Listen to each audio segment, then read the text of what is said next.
Soy custodia de Semillas Nativas Criollas y Libres, hago parte de la red de Semillas Libres de Colombia.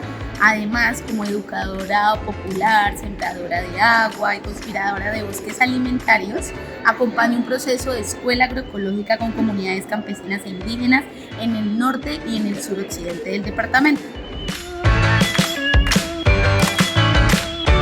Bueno, también digamos como desde lo pedagógico, pero también desde lo narrativo, ¿no?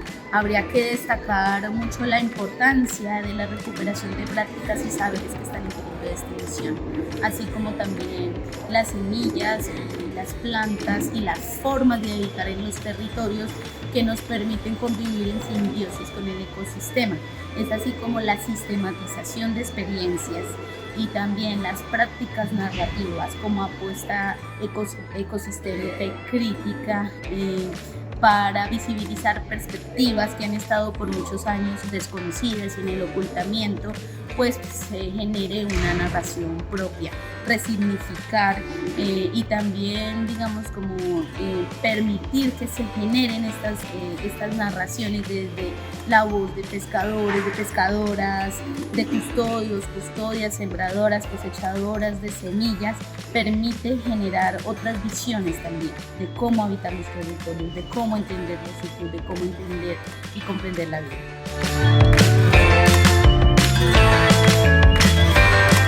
Bueno, hay algo bien importante y es que la única forma de conocer el territorio es caminar el territorio.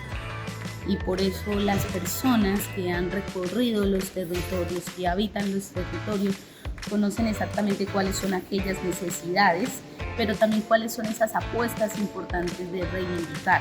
Por lo tanto, también se invita a la academia, se invita a la universidad a ir más a territorio, a generar procesos con la gente en articulación con las comunidades. Entonces, como decimos nosotros, a caminar más el monte.